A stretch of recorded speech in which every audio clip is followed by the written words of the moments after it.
Hello and welcome to learning with Srinath. ఈరోజు మన ఈనాడు ఎడిటర్ల భాగంగా విద్యార్థుల నమోదుకు గ్రహణం, చట్టాల అమలుతోనే సమస్య పరిష్కారం అని చెప్పేసి ఎడిటోరియల్ ఇచ్చిండు. దీని గురించి మనం డీటెయిల్గా అనలైజ్ చేద్దాం. అలాగే మన ఎగ్జామ్ పాయింట్ ఆఫ్ వ్యూలో ఒక మెయిన్స్ మోడల్ క్వశ్చన్ ఇద్దాం. దానికి మీరు ఆన్సర్ రాసి మన టెలిగ్రామ్ గ్రూప్లో అప్లోడ్ చేయండి. అలాగే దీనికి మనం మోడల్ ఆన్సర్ కూడా ఇస్తాం కాబట్టి దాన్ని మీరు కంపేర్ చేసుకొని మీ ఆన్సర్ రేటింగ్ను మరింత ఇంప్రూవ్ చేసుకోవడానికి అవకాశం ఉంటుంది. కాబట్టి దీన్ని మీరు సద్వినియోగపరుచుకుంటారని చెప్పేసి అనుకుంటున్నాను. అయితే ఈ ఎడిటోరియల్లో మనకు రచయిత ఏం చెప్పిందంటే, ఈ కరోనా సంక్షోభం కారణంగా విద్యా వ్యవస్థ అనేది దారుణంగా అస్తవ్యస్తం అయిపోయింది. విద్యార్థులు స్కూల్కి దూరం అయిపోయి బాల కార్మికులుగా తయారైపోయారు అని చెప్పేసి ఎడిటోరియల్ చెప్తుండు. దీన్ని అసలు మనము ఏ విధంగా చూడాలంటే, అసలు విద్యా వ్యవస్థ ఏ విధమైన సవాళ్ళను ఎదుర్కొంటుంది, అలాగే విద్యా వ్యవస్థను పటిష్టపరచడానికి ప్రభుత్వాలు ఎటువంటి చర్యలు తీసుకోవాలి అన్న దానిపైన మనం డిస్కస్ చేద్దాం. మొదటగా విద్యా వ్యవస్థ ఎదుర్కొంటున్న సవాళ్ళు ముందు చూద్దాం. అయితే మనం ఒకటి చెప్పుకోవచ్చు, ప్రపంచ శాంతికి, సుస్థిరాభివృద్ధి లక్ష్యాల సాధనకు విద్యా వ్యవస్థ అనేది అత్యంత కీలకం అన్నమాట. ఈ నేపథ్యంలోనే ఐక్యరాజ్య సమితి ఏం చేసిందంటే 2019లో జనవరి 24న అంతర్జాతీయ విద్యా దినోత్సవాన్ని తీసుకొచ్చిందనమాట. అయితే తీసుకొచ్చింది బాగానే ఉంది, కానీ ప్రపంచ దేశాలు ఈ విద్యా వ్యవస్థ పటిష్టపరచడానికి అంతగా ఇనిషియేటివ్ ఏం తీసుకోవట్లేదు. ఎందుకంటే కరోనా సంక్షోభంలోనే అసలు విద్యా వ్యవస్థ అనేది దారుణంగా విచ్ఛిన్నమైపోయింది. బట్ ఏంటంటే ఏ దేశం కూడా విద్యా వ్యవస్థ పటిష్ఠించడానికి మంచి ఇనిషియేటివ్ తీసుకోలేదు. మనం చూడవచ్చు, ప్రతి పేపర్లో అయినా న్యూస్లో అయినా ఏ వ్యవస్థ అంటే ఏది కూడా అంత అనుకున్న మేర ఇనిషియేటివ్ తీసుకోలేదు విద్యా వ్యవస్థకు. ప్రధానంగా మన భారతదేశం అయితే ఇంకా దారుణం అని చెప్పి చెప్పుకోవచ్చు. అయితే ఈ నేపథ్యంలో విద్యా వ్యవస్థ ఎదుర్కొంటున్న సవాళ్ళు ఏందో మనం చూద్దాం. ఈ కరోనా కాలంలోనే దాదాపు 190 దేశాల్లో 160 కోట్ల మంది పైగా విద్యార్థులు విద్యా వ్యవస్థకు దూరం వెళ్ళని చెప్పి చెప్పొచ్చు మనం. అలాగే ఈ నేపథ్యంలోనే సాంకేతిక పరిజ్ఞానం, అలాగే అంటే మనం ఆన్లైన్ క్లాసులు వచ్చినప్పటికీ మనలాంటి ఒక అభివృద్ధి చెందుతున్నటువంటి దేశం దీన్ని అందుకోవడం కష్టసాధ్యమైంది. ఎందుకంటే గ్రామీణ ప్రాంత విద్యార్థులకి, పట్టణ ప్రాంత విద్యార్థులకి మౌలిక సదుపాయాల కల్పనలో కొంతమేర వ్యత్యాసాలు ఉన్నాయి. ఏ విధంగా అంటే పట్టణ ప్రాంత విద్యార్థికి మంచిగా ఇన్ఫ్రాస్ట్రక్చర్ ఫెసిలిటీస్ ఉన్నాయన్నమాట. బట్ గ్రామీణ ప్రాంత విద్యార్థికి లేకపోవడం వల్ల అసలు తన ఫండమెంటల్ రైట్ అనమాట, ఇది విద్యా హక్కు అనేది ఒక ఫండమెంటల్ రైటు, అలాంటిది కోల్పోయింది అనమాట. ఏ విధంగా మన భారతదేశంలో దాదాపు ప్రభుత్వ పాఠశాలలు, ప్రైవేట్ పాఠశాలలు 80% పైగా గ్రామీణ ప్రాంతంలో నెలకొని ఉన్నాయన్నమాట. అలాగే 71% మంది విద్యార్థులు గ్రామీణ ప్రాంత విద్యార్థులే.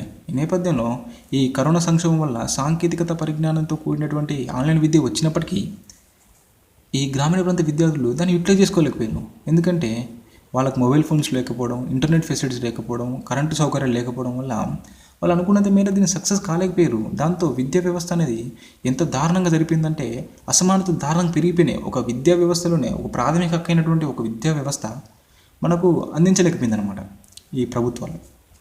అలాగే మనం చూసుకోవచ్చు, నేషనల్ శాంపిల్ సర్వే నివేదిక ప్రకారం 2017-18లోనే మనకు 6 నుంచి 17 సంవత్సరాల వయసు గల పిల్లల్లో దాదాపు 3.5 కోట్ల మంది దాకా స్కూల్స్ బడి బయట ఉన్నారన్నమాట. అంటే ప్రభుత్వాలు కూడా వీటిపైన ఎటువంటి సక్రమమైన చర్యలు తీసుకురాలేకపోయిందని చెప్పేసి మనం ఈ నేపథ్యంలో మనం అనుకోవచ్చు. ఎందుకంటే 3.5 కోట్ల మంది దాకా పిల్లలు బాల కార్మికులుగా వివిధ రకాలుగా వాళ్ళు మగ్గుతున్నారంటే ప్రభుత్వం ఏం చేస్తుంది ఈ నేపథ్యంలో చెప్పండి. అలాగే ఈ కరోనా సంక్షోభంలోనే దారుణంగా విద్యార్థుల నిష్పత్తి అనేది ఇంకా దారుణంగా తగ్గిపోయే అవకాశం ఉంది. ఎందుకంటే ఒకప్పుడు కరోనా లేకున్నప్పుడే ఈ విధంగా ఉండే, ఇప్పుడు కరోనా వచ్చిన తర్వాతకి చాలామంది విద్యా వ్యవస్థ దూరం అయిపోయారు, బాల కార్మికులుగా తయారైపోయారు, ఒక రకంగా అక్రమ రవాణాలకు భాగమైపోయారు. ఈ నేపథ్యంలో ప్రభుత్వాలు ఎటువంటి చర్యలు తీసుకోలేదు, ముందస్తు జాగ్రత్తలు తీసుకోలేదు. కాబట్టి విద్యా వ్యవస్థ అనేది పటిష్టపరచడానికి ప్రభుత్వాలు గట్టి చర్యలు ఈ కరోనా నేపథ్యంలో తీసుకోలేదని చెప్పేసి మనం చెప్పుకోవచ్చు.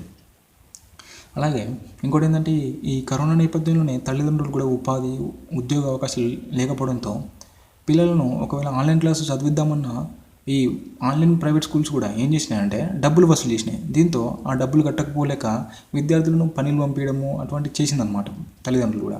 దీనివల్ల కూడా విద్యార్థులు తమ ప్రాథమిక హక్కైనటువంటి విద్యను కోల్పోవడం జరిగింది. అలాగే మన ప్రభుత్వ ప్రభుత్వ పాఠశాలలు అయినప్పటికీ ప్రైవేట్ పాఠశాలలు అయినప్పటికీ కొంతమేర బేసిక్ ఇన్ఫ్రాస్ట్రక్చర్ అనేది లేదు. అంటే మౌలిక సదుపాయాలు అనేవి అనుకున్నంత మేర లో అని చెప్పుకోవచ్చు. ఉదాహరణకు టాయిలెట్స్, వాష్రూమ్స్ అంటే వాటర్ సౌకర్యం కూడా కరెక్ట్ లేదన్నమాట. దీంతో ప్రభుత్వ పాఠశాలలో అయితే ఈ బాత్రూమ్స్ కూడా పర్ఫెక్ట్ లేకపోవడంతో బాలికలు అనేది డ్రాప్అవుట్ శాతం ఎక్కువైపోతుంది. మేజర్గా టాయిలెట్ ఫెసిలిటీ లేకపోవడం వల్లనే బాలికల యొక్క డ్రాప్అవుట్ పర్సంటేజ్ అనేది దారుణంగా పెరిగిపోతుందని చెప్పేసి వివిధ నివేదికలు పేర్కొన్నాయి. అయినా కానీ ప్రభుత్వాలు అటువంటి చర్యలు పర్ఫెక్ట్గా చేపడతలేవు అని చెప్పేసి మనం చెప్పవచ్చు. అలాగే విద్యార్థి ఉపాధ్యాయుల నిష్పత్తి కూడా ఒక రకంగా ఎట్లుందంటే 30 మంది విద్యార్థులు ఉంటే ఒక టీచర్ ఉంటున్నాడు. దీంతో విద్యార్థి టీచర్ నుంచి ఎటువంటి పర్ఫెక్ట్ మెటీరియల్ని అందుకోలేకపోతున్నాడు అనమాట. దీన్ని తగ్గించాలని చెప్పేసి నూతన జాతీయ విద్యా విధానం 2020 ఏం చేసిందంటే 25 మందికి ఒక టీచర్ ఉండే విధంగా ప్రపోజ్ చేసింది. బట్ అది ఎంతవరకు సక్సెస్ అవుతుందో మనం చూద్దాం. ఇంకోటి ఏంటంటే మన విద్యా వ్యవస్థ ఏ విధంగా ఉందంటే మిడ్ డే మీల్ స్కీమ్ ఒకటి, అండ్ అందరికీ ఒకే రకంగా దుస్తులు ఇవ్వడము అండ్ ఫ్రీ బుక్స్ ఇటువంటి చర్యలు చేపట్టి కొంతమేర నిష్పత్తి పెంచిందనమాట. విద్యార్థుల నిష్పత్తి పెంచినప్పటికీ విద్యా ప్రమాణాలు పెంచడంలో అయిపోయిందనమాట. ఎందుకంటే అసర్ నివేదిక ఏం చెప్పిందంటే 5 సంవత్సరాలు అంటే 5th క్లాస్ చదివే విద్యార్థి 2nd క్లాస్ చదివే ఒక పుస్తకం చదవలేకపోతున్నాడు. ఒక 7th క్లాస్ చదివే విద్యార్థి 3rd క్లాస్ యొక్క మ్యాథ్స్ లెక్కలు కూడా చేయలేకపోతున్నాడు అని చెప్పేసి అసర్ నివేదిక చెప్పిందనమాట. అంటే మన దేశంలో విద్యా ప్రమాణాలు ఎంత దారుణంగా ఉన్నాయో దీన్ని బట్టి మనం అర్థం చేసుకోవాలి. ఇంకోటి ఏంటంటే ఇది మనకు విద్యా హక్కు అనేది ఒక ప్రాథమిక హక్కు అనమాట. ఈ ప్రాథమిక హక్కును ఈ కరోనా సంక్షోభంలో ఎంత దారుణంగా కోల్పోయారంటే విద్యార్థులు ఒక రకంగా అసమానతలు లోనైపోయారు అనమాట. ఈ పట్టణ ప్రాంత విద్యార్థులకి గ్రామీణ ప్రాంత విద్యార్థులు చూసుకున్నట్లయితే దారుణమైన అసమానతలు నెలకొన్నాయి అని చెప్పి చెప్తున్నారు. అలాగే ప్రపంచవ్యాప్తంగా 26 కోట్ల మందికి పైగా విద్యార్థులు స్కూల్స్ పోకుండా బయట ఉన్నారని చెప్పేసి వివిధ నివేదికలు పేర్కొన్నాయి అనమాట.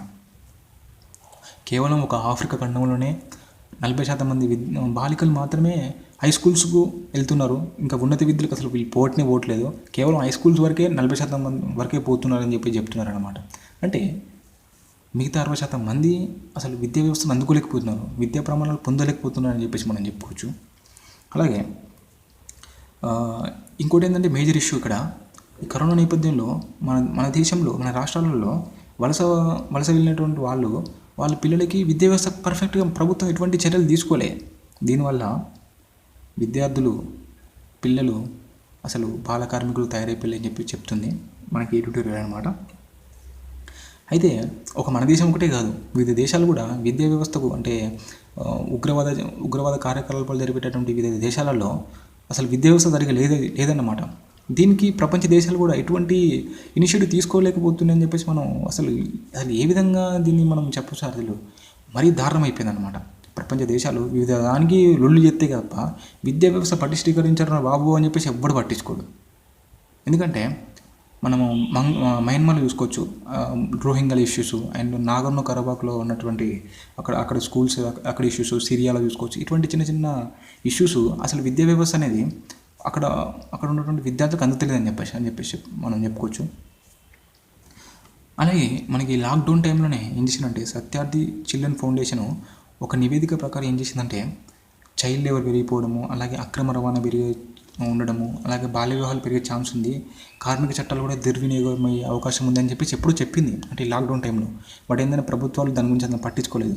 దాంతో ఇప్పుడు విద్యా వ్యవస్థ అనేది అతలాకుతలం అయిపోయింది. అసలు విద్యార్థులు స్కూల్స్కి వెళ్ళే శాతం దారుణంగా పడిపోయింది అనమాట. ఇప్పుడు స్కూల్ తెరుస్తున్నప్పటికీ చాలామంది విద్యార్థులు పోవడానికి ఆస్కారం చూపిస్తలేరు. ఈ నేపథ్యంలో ప్రభుత్వం ఎటువంటి చర్యలు తీసుకోవాలని చెప్పేసి మనం చూడొచ్చు అనమాట. అయితే ఏం చేసిందంటే గవర్నమెంట్ బయట ఉన్న విద్యార్థులను గుర్తించడానికి, మళ్ళీ వారిని నమోదు చేయడానికి, మళ్ళీ వాళ్ళ చదువును కొనసాగించే విధంగా ఉండాలని చెప్పేసి కేంద్ర విద్యాశాఖ ఏం చేసిందంటే కొన్ని మార్గదర్శకాలు విడుదల చేసిందనమాట. దీని ద్వారా స్వచ్ఛంద సేవకులు, అలాగే స్థానిక ఉపాధ్యాయులు సమాజ భాగస్వామ్యంతో బయట ఉన్న పిల్లలను గుర్తించి స్కూల్లో చేర్చే విధంగా చర్యలు తీసుకోవాలని చెప్పేసి ఒక రకంగా చెప్పింది. ఇది ఎప్పుడూ తీసుకోవాల్సిన ఇనిషియేటివ్, బట్ ఇప్పుడు మెల్లమెల్ల తీసుకుంటున్నారు. ఏమోలే మొత్తానికి అయితే తీసుకుంటున్నారు కాబట్టి మనం కొంత హర్షించదగ్గ విషయం అని చెప్పి మనం అనుకోవచ్చు. అయితే మన దేశంలో వివిధ రాష్ట్రాలు రకరకాలుగా కొన్ని పిల్లలను స్కూల్ వైపు పంపే విధంగా కొన్ని ఇష్యూలు తీసుకున్నాయి.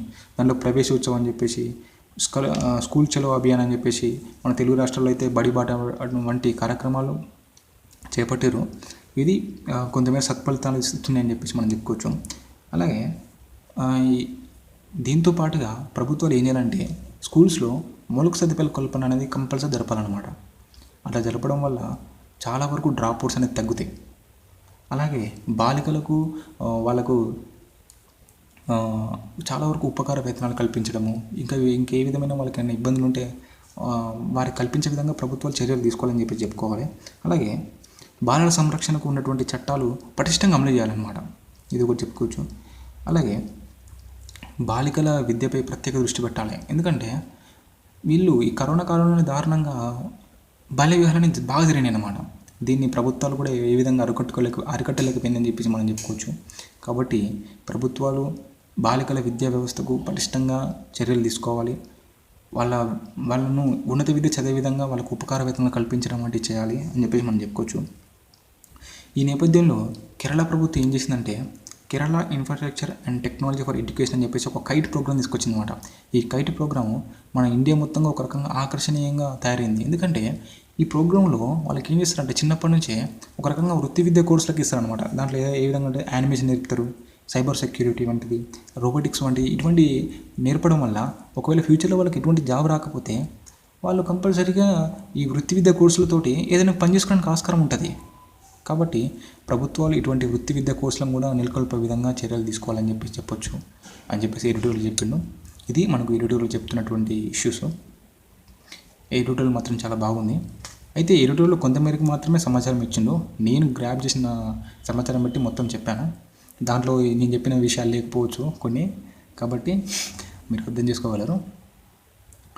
ఓకే, మోడల్ క్వశ్చన్ ఏ విధంగా వస్తుందో చూడండి. జై హింద్.